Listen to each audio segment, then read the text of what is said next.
2021년 호흡 채널 코리아 온라인 전도에 오신 여러분 모두를 진심으로 환영합니다. 다 같이 나의 등 뒤에서 나를 도우시는 주 함께 부르시겠습니다.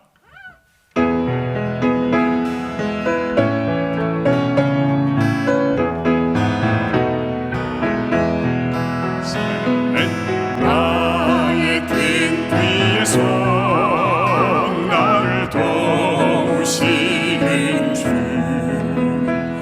나의 인생 길에서 지치고 고하여 매일처럼 주저앉고 싶을 때 나를 밀어주시네.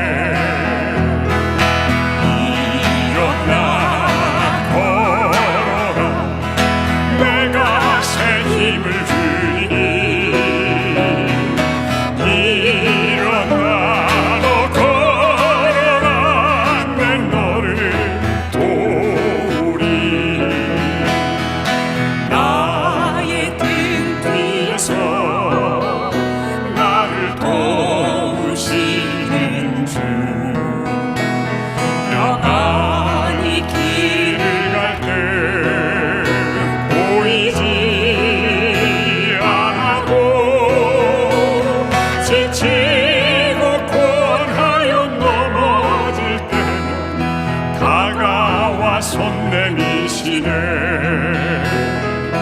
일어나 걸어라, 내가 새 힘을 주리니. 일어나 너 걸어라, 내 너를 도우리. 나의 등 뒤에서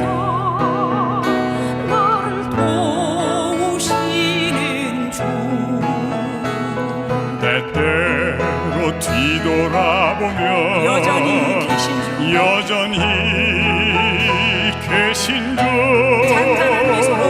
잔잔한 미소로 바라보시며 나를 재촉하시네. 다같이 일어나 걸어라, 내가 새 힘을 주리니.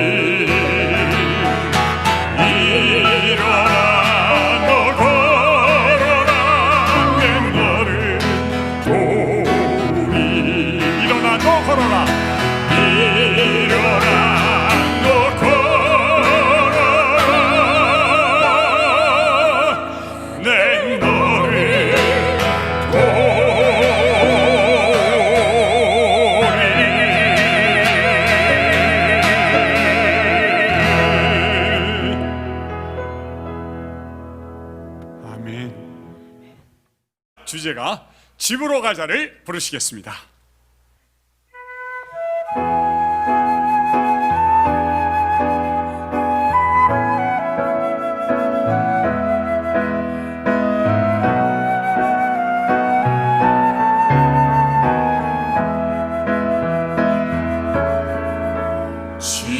집으로 가자, 집으로 가자. 이런 눈물 흘리지 않는 곳, 집으로 가자, 집으로 가자. 내 아버지 기다리시는 그곳에 안녕 친구야, 곰곰이 생각해봐. 그대는 지금 마음 편한지. 안녕 친구야, 곰곰이 생각해봐. 세상에 마음 둘 곳 있는지. 나간 자식 찾으러 집이 찾아와.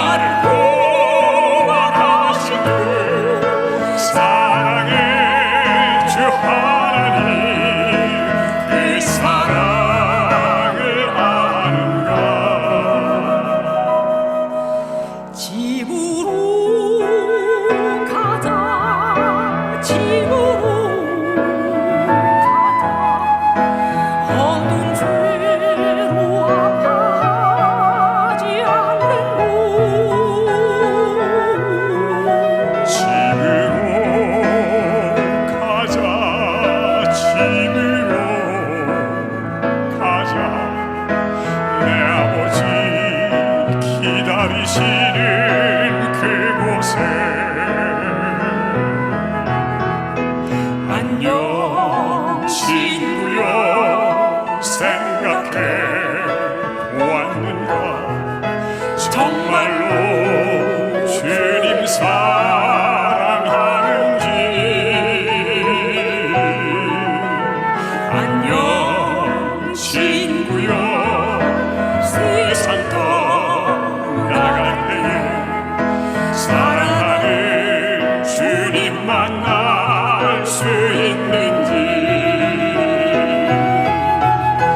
마음속 깊은 곳에 하나님이 계신가 희미한 예감으로 평안을 얻지 못해 예수님 알기 위해 얼마나 고민했나 아직도 이 세상에 그렇게 기대하나 집으로 가자 집으로 가자 이런 눈물 흘리지 않는 곳 집으로 가자 집으로 가자 내 아버지 기다리시는 그곳에 내 아버지 기다리시는 내 아버지 기다리시는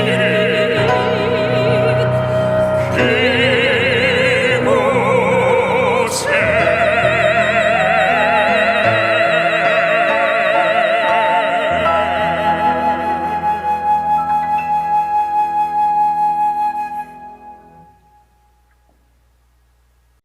하늘에 계신 우리 아버지, 때에 맞춰 귀한 말씀의 성회를 허락하여 주셔서 감사합니다. 낙담 가운데 길을 가던 엠마오의 두 제자들이 주님을 만남으로 그들의 마음이 뜨거워졌던 것처럼 이번 성회를 통하여 저희의 심령이 뜨거워지는 거룩한 경험을 하게 하여 주시옵소서. 가던 길 잠시 멈추어서서 어디쯤 가고 있는지, 어디로 가고 있는지 자신을 살피는 성회가 되게 하여 주시옵소서. 주님, 저희는 큰 부자가 되기를 소망하지 않았습니다. 주님의 사랑 가운데서 가끔 하늘을 보고 웃을 수 있는 평안과 점심 먹고 잠깐 낮잠을 즐길 수 있는 여유와 보리밥을 물에 발아 풋고추를 된장에 찍어 먹으며 오순도순 웃을 수 있는 행복을 꿈꾸어 왔습니다. 그런데 코로나가 이 모든 소소한 행복마저 앗아가 버렸습니다. 혹시 이 모든 고난이 지난날의 저희 방만함에 대한 하늘의 채찍이라면 저희들 모두 달게 받겠습니다. 지난날의 저희 오만함과 이웃의 신음소리를 듣지 못한 무관심의 죄와 나 중심으로만 살았던 허물을 원통하게 뉘우치오니 저희를 고쳐 주시옵소서. 용서하여 주시옵소서.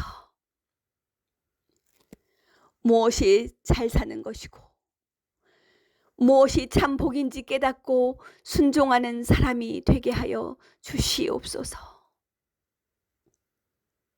세상 일에 빠져 천국을 보지 못할 때 저희들을 흔들어 주시옵소서. 작은 꿈에 취해 주님을 보지 못할 때 저희들을 깨워 주시옵소서.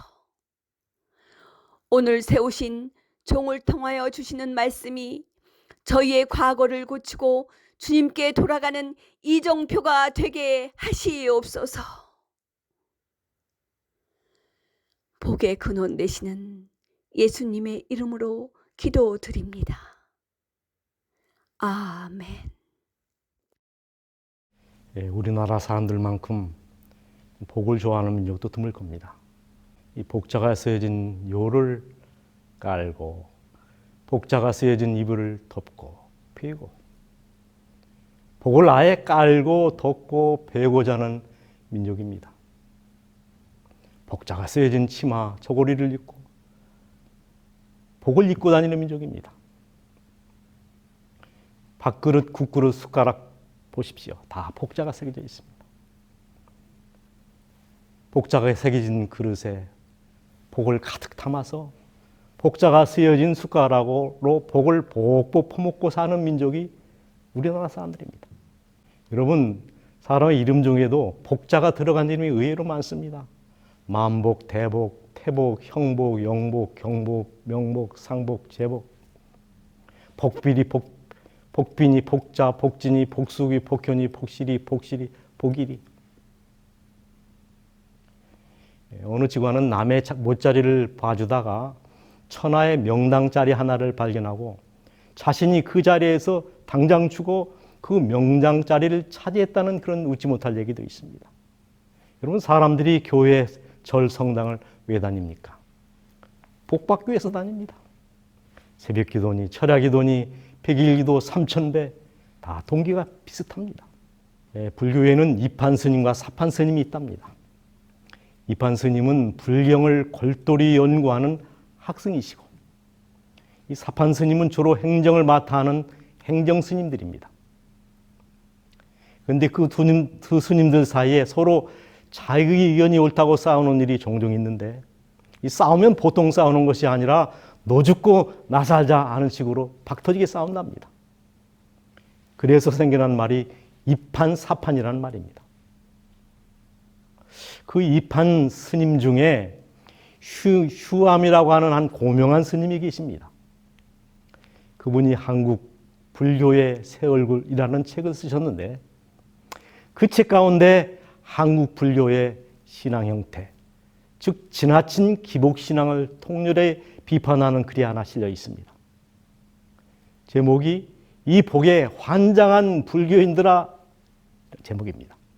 이 복에 환장한 불교인들아, 너희들의 스승 석가모니는 진리를 찾겠다고 화오른 궁전과 왕자를 버리고 고난을 감수하며 순환의 길을 걷고 수도 정진하여 마침내 진리를 발견하였거늘 도대체 너희들은 그 스승의 이름을 부르면서 그 스승 앞에서 무엇을 구하고 있느냐? 너희는 그 스승이 버린 것을 그 스승의 이름을 부르면서 구하고 있구나.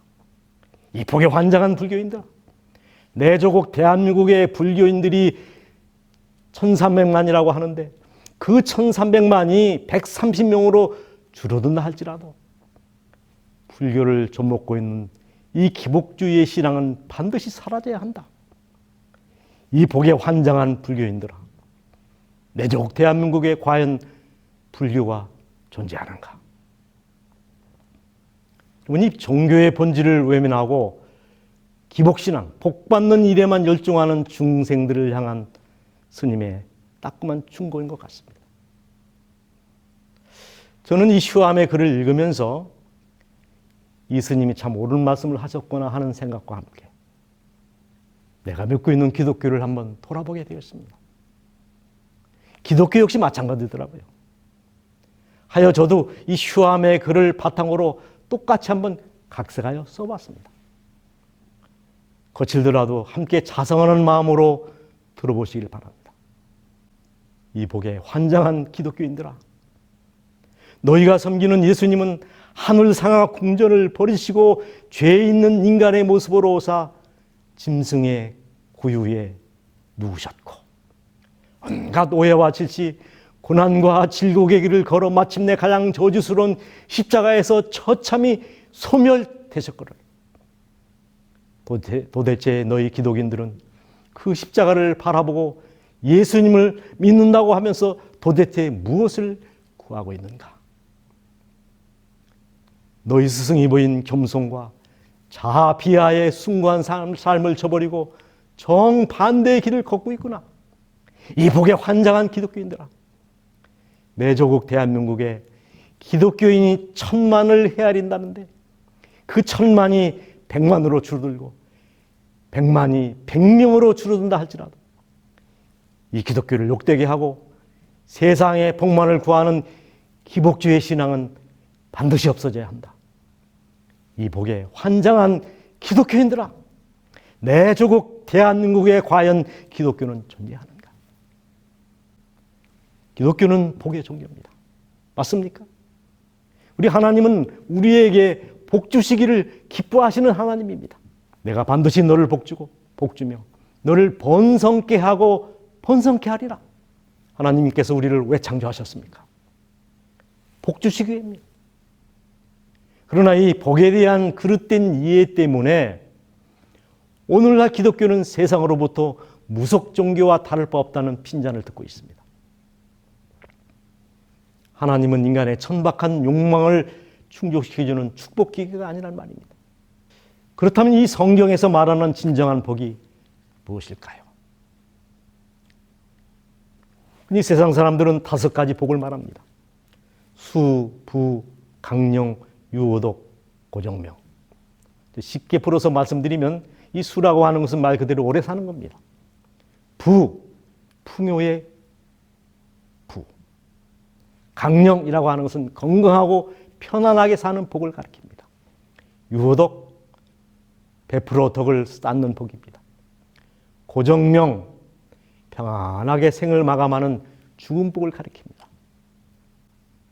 이런 세상의 잣대로 말하자면 이 성경에 나오는 솔로몬이야말로 역대 최고의 부자인 것이 분명합니다. 먼저 그의 지식과 명성이 하늘을 닿습니다. 하나님이 솔로몬에게 지혜와 명철을 심히 많이 주시고, 심이라고 하는 말을 여러분 눈여겨보시기 바랍니다. 또 넓은 마음을 주시되 바닷가에 모래같이 하시니 모든 민족 중에서 솔로몬의 지혜의 소문을 들은 천하의 모든 왕 중에서 그 지혜를 들으러 왔더라 그랬습니다. 오늘날 표현으로 말하면 아마 이 솔로몬의 IQ가 아마 3,000원 됐던 것 같습니다. 두 번째, 부귀와 영화입니다. 그가 하루에 먹는 1분 식량을 열왕기상에는 자세히 우리에게 소개하고 있습니다. 솔로몬의 1분 식물은 가는 밀가루가 30석이요, 굵은 밀가루가 60석이요, 살찐 소가 10이요, 초장의 소가 20이요, 양이 100이며 그 외에 숫사슴과 노루와 암사슴과 살찐 새였더라 그랬습니다. 하루 동안 솔로몬이 먹은 식량이 그러하다. 솔로몬 왕의 마시는 그릇은 다 금이요 정금이었습니다. 솔로몬의 병거의 말의 요양간이 4만이요, 마병이 1만 2천이며 그랬습니다. 여복은 여러분, 왕은 후비가 700이요 빈장이 300이니라 그랬습니다. 보통 사람은 1000명의 이름을 다 외우지도 못할 것 같습니다. 그러나 예수님입니다. 감은 이는 목수의 그 목수의 아들이 아니냐. 학벌 무학입니다. 유대인들이 가로되 이 사람이 배우지 아니하였거늘 그랬습니다. 외모 겉모양도 없고 풍채도 없었고 보기에 흠모할 만한 것이 없도다 그랬습니다. 재산 무소유입니다. 빈손이었습니다. 여도 꿀이 있고 공중에 새도 거처가 있으되 인자는 머리둘 곳이 없도다. 예수의 부모는 너무나 가난하여 매일매일 얻은 수입으로 그날그날 살아갔다. 낮에는 의복이 되고 밤에는 이불이 되는 남루한 단벌 겉옷을 가지셨다. 여러분, 그분은 평생을 걸어 다니셨고 돌아가시기 직전에 낙이 한번 타보신 것이 고작이었습니다. 밤마다 잠자리 걱정을 하셔야 했고 그가 입고 있었던 그 겉옷은 그날 저녁에 영락없는 이불이 되었습니다. 죽음복 고정명. 여러분, 예수님은 33세 반 짧은 삶을 사신 분입니다. 그것도 십자가 형틀, 가장 저주스러운 형벌을 받으시고 십자가에서 운명하셨습니다.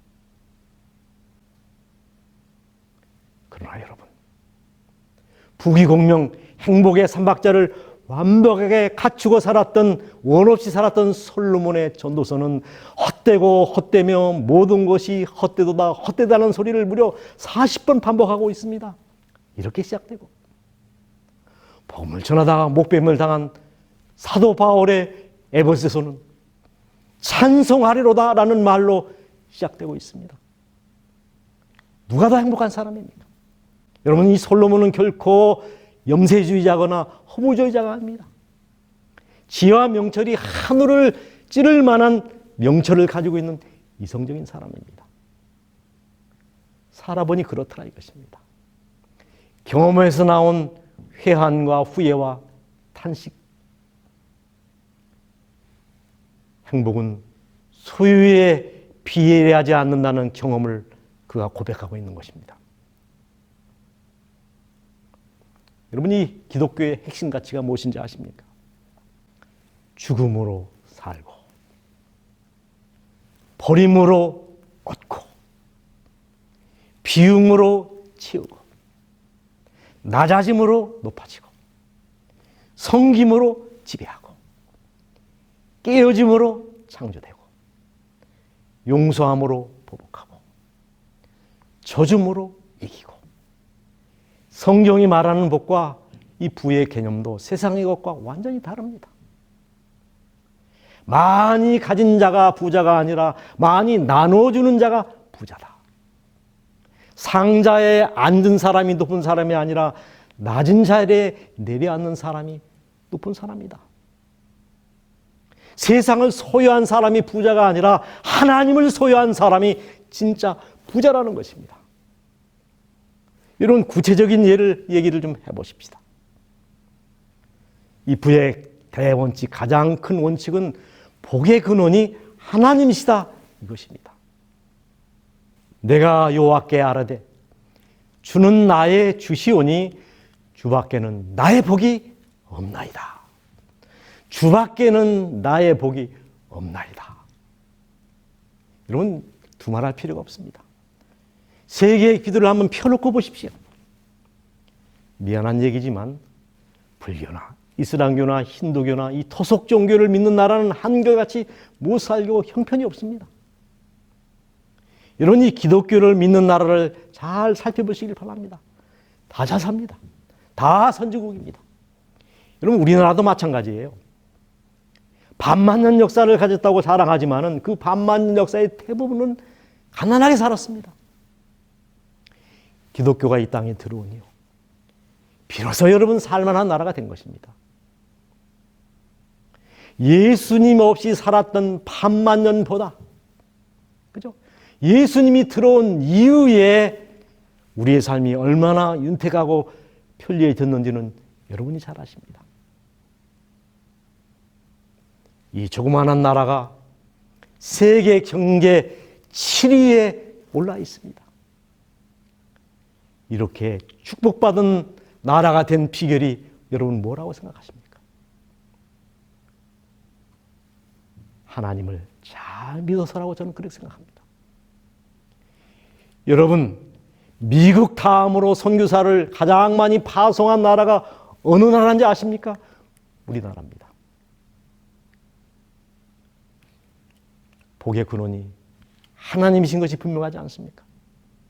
여러분, 이 삼국시대, 통일왕국시대에 불교가 들어와서 이조시대 때는 호국불교로 이 국가에서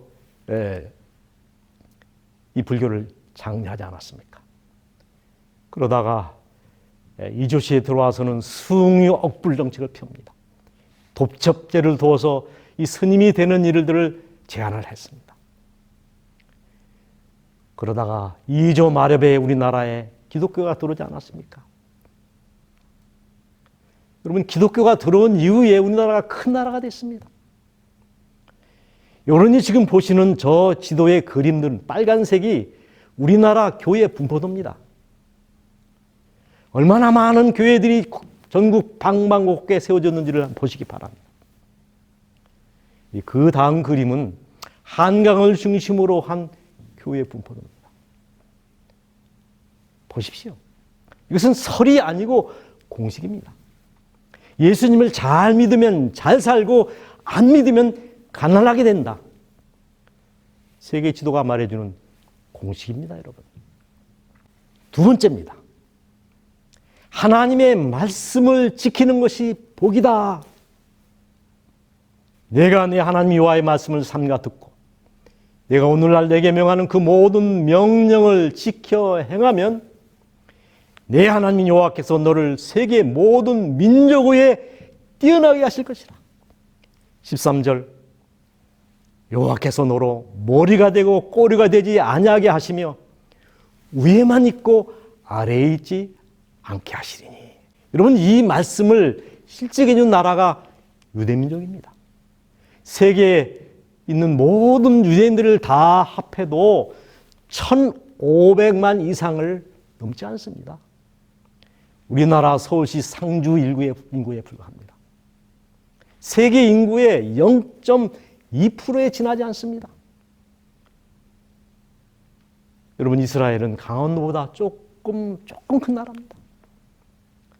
그런데 여러분, 노벨상을 수상한 전체 수상자 중에 20% 이상이 유대인입니다. 경제 분야에서 65%, 의학 분야에서 23%, 물리 분야에서 22%, 화학 분야에서 12%, 문학 부문에서 8%. 미국의 인구의 2%에 불과한데 생활 수준은 평균 미국인들보다 2배 이상 높다는 것입니다. 미국의 변호사가 70만 중에 20%가 유대인들입니다. 뉴욕 중고등학교 교사 중에 50%가 유대인이고 미국 국회의원 중에서 40여 명이 유대인들입니다. 미국의 유수한 대학, 프린스턴, 하버드 대학 교수 중에서 25에서 30%가 유대인이라는 사실을 여러분 아십니까? 그리고 더 중요한 것은 그 중에 총장, 주요 행정 책임자들의 90%가 유대인들입니다.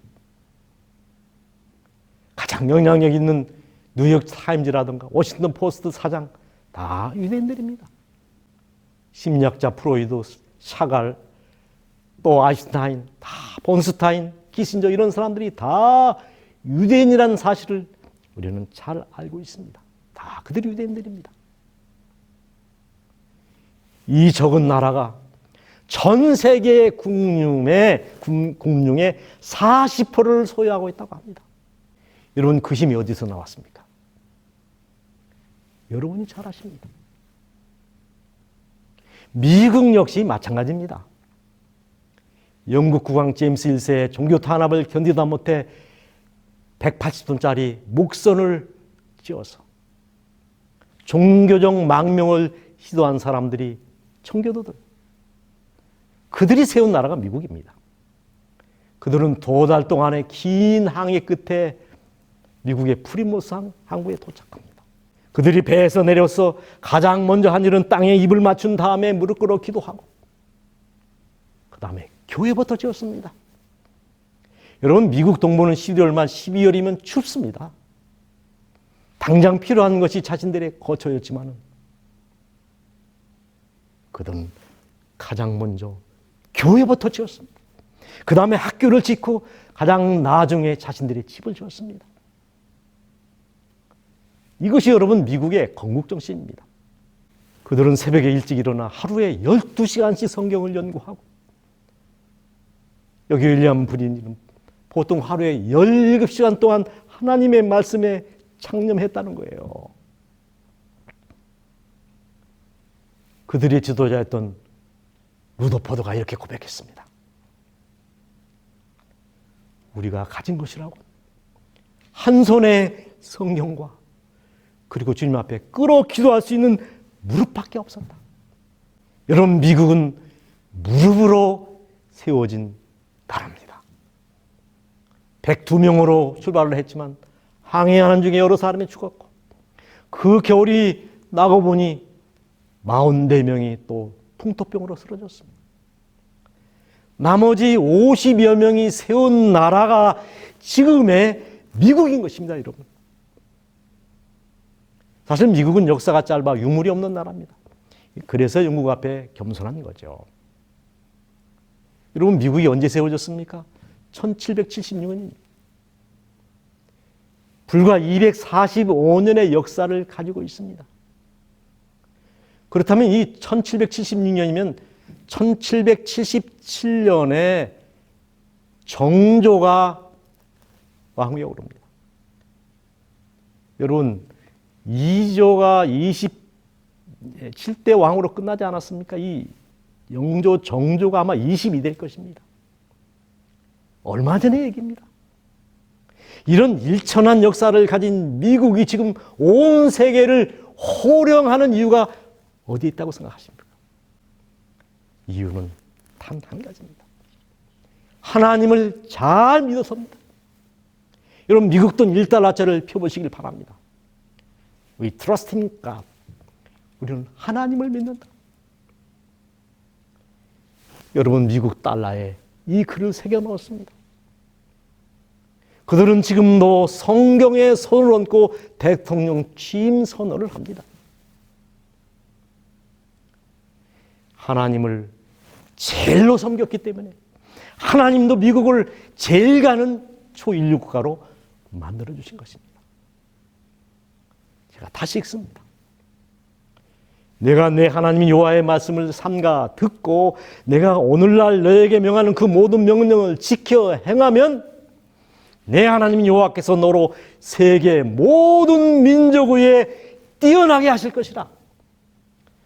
여호와께서 너로 머리가 되고 꼬리가 되지 않게 하시며 위에만 있고 아래에 있지 않게 하시리니. 그래서 어떤 역사가는 천교들에 대해서 이렇게 묘사했습니다. 하나님을 아는 것이 그들에게 위대한 목적이었다. 자, 이게 세 번째입니다. 성경이 말하는 진정한 복이 무엇인가? 주라. 그리하면 너희에게 줄 것이니 곧 후이되어 누르고 흔들어 넘치도록 하여 너희에게 안겨주리라. 너희 헤아리는 그 헤아림으로 너희도 헤아림을 도로 받을 것이니라. 사도행전 20장 35절 주는 것이 받는 것보다 복이 있다 하심을 기억하여 하지니라. 인류 역사상 최고의 부자는 아마 록펠러일 것입니다. 그는 펜실베니아 빈민가 출신입니다. 너무나 가난했기 때문에 이 돈에 대해서 원수를 한번 갚아야 되겠다 결심을 하고 빈손으로 폭력이든 마약밀매 불법 편법을 가리지 않고 검은 돈 흰돈을 가리지 않고 돈 버는 일에 몰두를 해서 이 33세의 적은 나이에 100만 장자의 반열에 오릅니다. 43세에는 미국 최대 부자, 53세 때는 명실성부한 세계 최대 부자가 됩니다. 현대 가치로 환산한다면 이 최고의 부자인 빌 게이츠의 재산의 한 3배 정도 된다고 합니다. 그러고 보니 악덕 자본가로 비난을 받았고 그의 돈에는 항상 더러운 돈이라는 꼬리표가 붙어 있어. 원하는 산 사람들이 너무나 많아서 밤마다 날마다 록펠러 집 앞에서 대가 끊지를 않았고 날마다 록펠러 화형식이 그 집 앞에서 거행됐습니다. 경호원들을 겹겹이 대동하지 않으면 외출이 절대 불가능했습니다. 침대 곁에는 항상 총을 놓아야 잠이 왔다고요. 여러분, 세계 최대 부자가 됐으면 뭐합니까? 하루에 우유 한 컵 비스켓 몇 조각이 그의 하루의 식량이었습니다. 거식증 환자가 된 거예요. 머리는 다 빠져서 문어머리처럼 되었고 불면증과 소화불량에 시달려 그 몰골이 50대 때 이미 80 노인을 방불케 했답니다. 그러면 돈이 있으면 뭐합니까? 쓰지를 못하는데.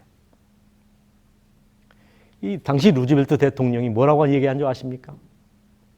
그가 얼마나 선행을 하든지 간에 앞으로 얼마나 착한 일을 한다 할지라도 재산을 쌓기 위해 저지른 악행을 갚을 수가 없다. 그렇게 얘기했습니다. 나중에 이 록펠러가 이 재단을 세우려고 했지만은 그의 진위를 의심하는 바람에 재단 설립에 3년이 꼬박 걸렸다는 얘기가 있습니다. 53세 때 이 록펠러를 만난 어떤 기자는 딱 보는 순간 록펠러의 죽음을 예감했답니다. 그래서 록펠러 사망 다 기사를 쓴 다음에 날짜만 비워놨습니다. 그렇게 죽기만을 기다렸는데 그 어간에 그가 극적으로 하나님을 만납니다. 불면증에 시달리던 어느 날 밤 우연히 침대 위에 있는 성경책을 폈는데 그때 읽혀진 말씀이 바로 누가복음 6장 38절의 말씀입니다. 주라, 그리하면 넘치도록 받을 것이다. 천둥치는 음성같이 그 말씀이 가슴에 팍 박혔습니다. 아하, 모이는 것이 다가 아니라 모으는 것이 다가 아니라 나눠주는 것이 더 큰 축복이구나. 자신의 헐벗은 모습을 본 것이죠. 다음날 록펠러는 나리새가 무섭게 비서를 불러 나눠주는 방법을 연구케 합니다. 그래서 만들어진 것이 록펠러 재단이에요. 교육, 평화, 의료, 봉사. 이 페니실린이라든가 통일표가 다 록펠러 재단에서 만들어진 사실 여러분 아십니까? 우리가 다 록펠러 덕을 보고 사는 사람들입니다. 당장 변화가 오기 시작했습니다. 빠졌던 머리가 다시 나고 굽었던 허리가 쭉 펴지게 되고 식욕이 돌아오고 무엇보다도 록펠러 앞 데모더가 사라졌다는 것입니다. 대신 록펠러 덕분에 살게 되었다는 사람들이 록펠러를 만나기 위해서 대문에 장사진을 쳤습니다. 여러분, 그럴수록 록펠러는 더 많은 사람들에게 나눠줬고 하나님은 그에게 더 많은 복을 허락하셨습니다. 이 록펠러는 자신이 받은 축복을 따라서 종합대학을 무려 12개나 세웠습니다. 그중에 시카고 대학은 노벨상 수상자 52명을 배출한 미국의 최대 명문 대학 중에 하나가 되었습니다. 여러분, 보통 사람은 교회를 짓는 일에 힘을 보태는 일도 어려운데 록펠러는 4,928교회의 교회를 지어서 하나님께 봉헌했습니다. 4,900개, 5,000개 가까운 교회를 지어서 하나님께 봉헌했단 말입니다. 무엇보다도 그는 하나님께 정직한 십일금을 드린 사람으로 유명합니다. 그래서 좀 더 정확하게, 좀 더 진실하게 십일금을 계산하여 드리기 위하여 십일금을 계산하는 직원만 43명을 채용했다는 얘기가 전해지고 있습니다. 여러분, 록펠러가 얼마나 오래 산 줄 아십니까? 록펠러 사망 기사를 썼던 젊은 기자는 벌써 고인이 되었는데 록펠러는 무려 99세까지 팔팔하게 살다가 축복 속에 잠이 들었습니다. 이제 저는 말씀을 정리하겠습니다. 무엇이 진정한 복인가? 처첩을 많이 거느리고 솔로몬처럼 사는 것이 복인가? 아니오시다. 하나님께 가까이 함이 내게 복이라. 내가 주 여호와를 나의 피난처로 삼아 주의 모든 행사를 전파하리이다. 성경은 말합니다. 하나님과 가까운 사람이 복받은 사람이라는 거예요. 그렇다면 하나님과 멀리 떠돌려 있는 사람은 복이 없는 사람이겠죠. 인간의 복은 하나님과의 거리에 비례한다는 것입니다. 왜 우리가 그분을 가까이 모시고 살아야 하는가? 그분이 복의 근원이시기 때문에 그렇습니다. 복 자체가 하나님이기 때문에 그렇습니다. 그분을 믿는 것이 복이고 그분처럼 사는 것이 복입니다, 여러분. 그분의 말씀을 따라 정직하게 사는 것이 복이라고 성경은 분명히 우리에게 가르쳐주고 있습니다. 그러므로 여러분, 이제는 복을 쫓아다니지 마시고 복이 따라오는 삶을 사시게 되기를 바랍니다. 복을 따라다니지 마시고 복이 따라오는 삶이 되도록 하나님께서 복 주시기를 바랍니다. 그 비결은 복의 근원 되시는 하나님을 잘 믿고 말씀 따라 정직하게 사는 것입니다. 복 있는 사람은 오직 여호와의 율법을 즐거워하여 그 율법을 주야로 묵상하는 자로다. 하나님의 말씀을 듣고 지키는 자가 복이 있느니라. 말씀을 마치겠습니다.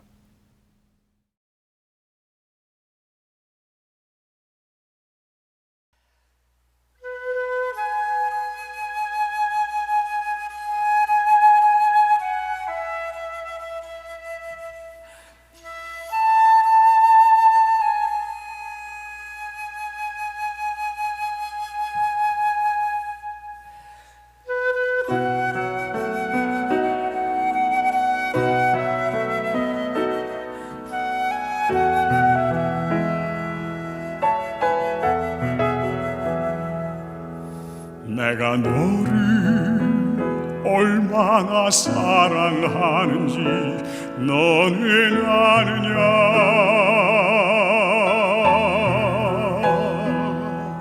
내가 너를 얼마나 좋아하는지 너는 아느냐.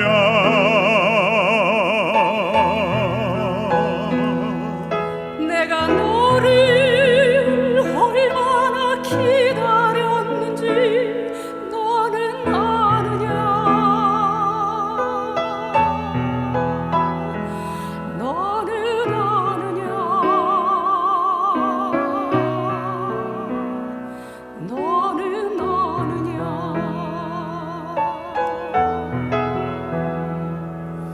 내가 너를 얼마나 사랑하는지 너는 아느냐.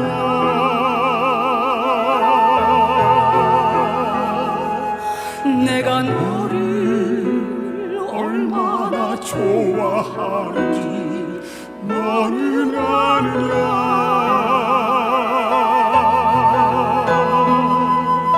내가 너를 얼마나 기다렸는지 너는 아느냐.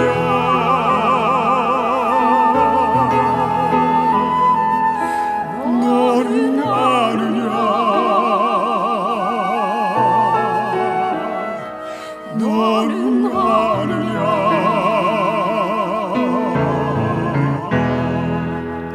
내가 너를 살리려 나의 생명을 주었고 내가 너의 수치를 씻으려 나의 생명을 준 곳에 너는 하느냐. 나의 일을 얼마나 알며 내 사랑의 노래를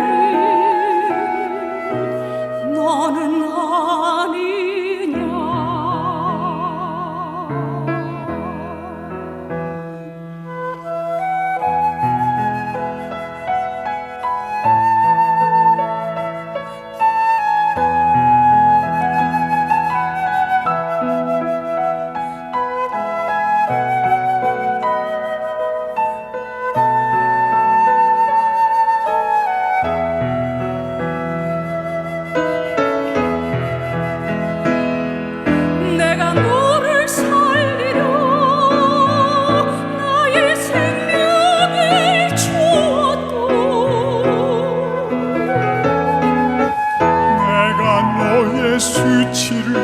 씻으려 나의 생명을 준 곳에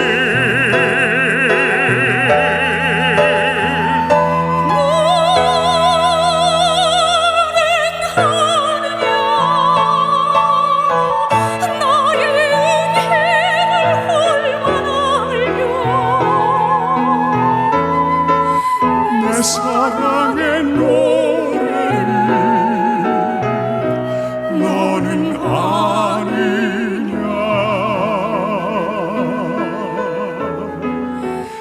내 사랑의 노래를 너는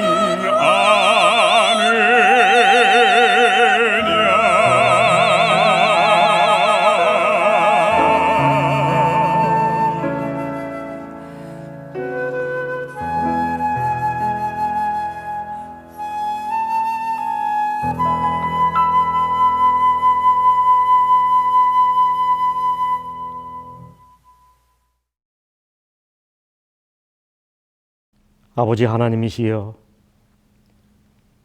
저희들이 지금까지 참 어리석게도 하나님을 외면하고 복을 쫓아다니는 삶을 살았음을 고백합니다. 복의 근원이 하나님이심을 저희들이 깨달았사오니 우리 마음에 주님을 모시고 말씀 따라 살아가는 겸손한 주님의 종들이 되게 하여 주시옵소서. 생명의 주인 되시고 복의 근원이 되시는 주 예수 그리스도의 이름으로 간절히 기도하옵나이다. 아멘.